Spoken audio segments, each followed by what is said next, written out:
I don't care who you are. Life is going to knock you down. Listen to me, many of you right now, life's got you up against the rope, and you got to do me a favor. Like, you can't give up. You can't give in. Pain is temporary. Pain is your friend. Pain is going to take you to the next level. When you going through pain, I know what you feeling. I know exactly, because I've been there. I've done that. But you got to work through it. And the reason why most of you are not successful is because every single time stuff not going your way, you give up, you quit, you let go, and people feel weakness. They feel it. You can feel when somebody's not committed, when they're not all in, when they're not dedicated. And there's another level you get to when you go all in. Winners win and losers lose. There are going to be times that you're going to be wondering, why should I keep showing up and working my business? Why should I keep at it? Why should I keep showing up to the conventions? Why should I keep picking up the phones and making the phone calls? Why should I keep fighting for my goals and fighting for my dreams? And what I want to remind you is that you got to show up for your life regardless of the circumstances. You got to show up in spite of the naysayers. You got to show up in spite of the conversation going on in your mind. You got to show up for your life, because if you don't, nobody else will. If you want unreasonable results in your life, you've got to be willing to be unreasonable. Part of being unreasonable, you don't judge according to appearances. Part of being unreasonable, you can see it because you believe it. You must have the faith to call forth those things that be not as though they were.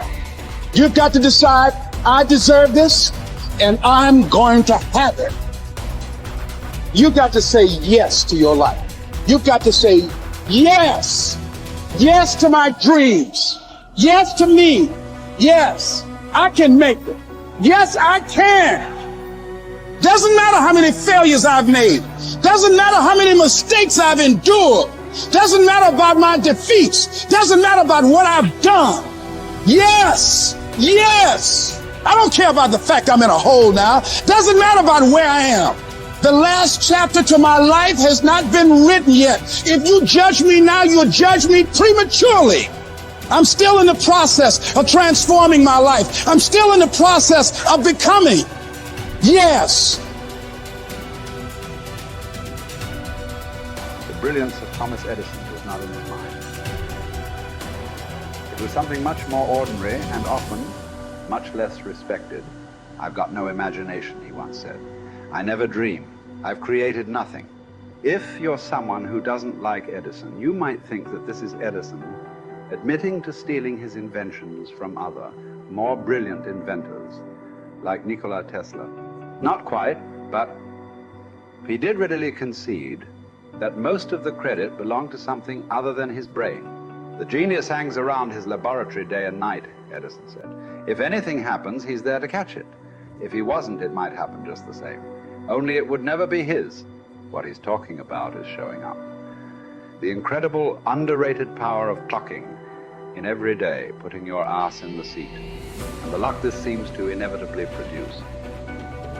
Edison lived in his laboratory and never missed a day. Like Gehrig, even when he was sick, when he was tired, or when visited by tragedy or disaster. The modern conveniences we can trace to his lab then owe far more to his body than his brain, to the compounding power of consistency rather than sheer brilliance. It wasn't about inspiration. It was about getting to work, show up and try. Get on the treadmill, pick up the violin, script out some scenes, reach out to some clients, read some reports, lift a couple weights, jog 1 mile, cross one thing off the to-do list, chase down a lead. It doesn't matter what it is. All aspects of our life benefit from this circumscribed kind of wisdom. Just as long as you do something every day, that is the important thing. Show up. When you're tired, when you don't have to, even if you have an excuse, even if you're busy, even if you won't get recognized for it, even if it's been kicking your ass lately, once something is done, you can build on it. Once you get started, momentum can grow. When you show up, you can get lucky. Is this still hard? Yes. But the good news is that because it's hard, most people don't do it. They don't show up. They can't even do one tiny thing a day. So yes, you're alone out there on the track in the rain. You're the only one responding on Christmas. But having the lead is, by definition, a little lonely. This is also why it's quiet in the morning. You have the opportunities all to yourself. Don't worry about setting any records. Just report for duty. No excuses. And here's the irony. This is also a way to break records. Consistency is a superpower. Day to day, willpower is incredibly rare. Lowell Gettrig was a solid position player and a good hitter. But his success really was rooted in the fact that he didn't miss many days of work. It's quite likely that had he continued at his normal pace and not been stricken with R's, that he would have put up career numbers that surpassed Babe Ruth. Gettrig wasn't just able to show up despite injuries and fatigue. He also had to push through ennui, doubt, and just plain not feeling it. He had slumps like we all do, but he also understood what they meant. As a minor leaguer, he had struggled at the plate and thought about quitting. The Yankees' owner sent down a scout to walk Gehrig through the very basic math of a batting average. A good hitter hits 300, and hitting 350 is terrific. Hitting 400 is almost unheard of. What does that translate to? Missing on 6 tries out of 10. A hitter can also go days, weeks without touching the ball. That's what the scout told him. The most important thing a young ball player can learn is that he can't be good every day. You don't have to always be amazing. You do always have to show up. What matters is sticking around for the next at-bat. The ability to do that, coupled with the ability to endure what John Steinbeck called dawdly days while writing East of Eden. Those days when everything seems out of whack, when you're just not feeling it, when the distractions won't stop, is the first step to greatness. Literally. You cannot be great without the self-discipline to do that. One thing a day adds up. Each day adds up. But the numbers are only interesting if they accumulate in large quantities.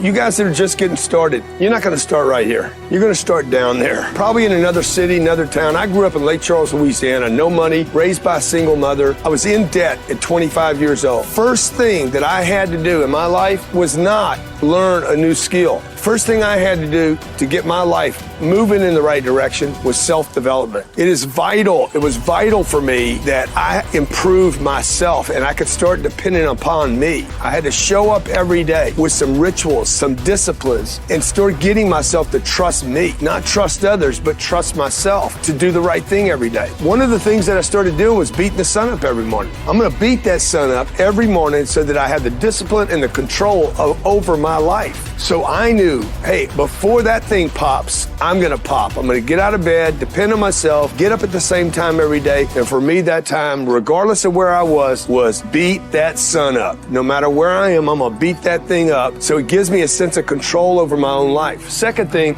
I had to start cleaning up my life and my friends and my environment. When I was younger, between 15 and 25, I was doing crazy stuff in my life. Wasting my weekends. I have the saying, weekends are for the weak. I was drinking, fooling around with a bunch of bad things, bad people. At 25 years old, I cleaned it all up. Quit going to those places. Quit hanging out with people that did not have ethics and discipline in their life. I wanted to build something in my life. I wanted to become someone. And to do that, to become someone in the eyes of the world, just beating that sun up every morning gives me the sense of accomplishment. That I did what I said I was going to do. That I woke up when I said I would wake up. And I start building respect for myself. Start believing in myself so that I can go out into the world. And maybe today when I go into this meeting that I'm dressed for, they'll believe in me as much as I believe in me. And that'll show up in a contract, a deal, maybe even some money.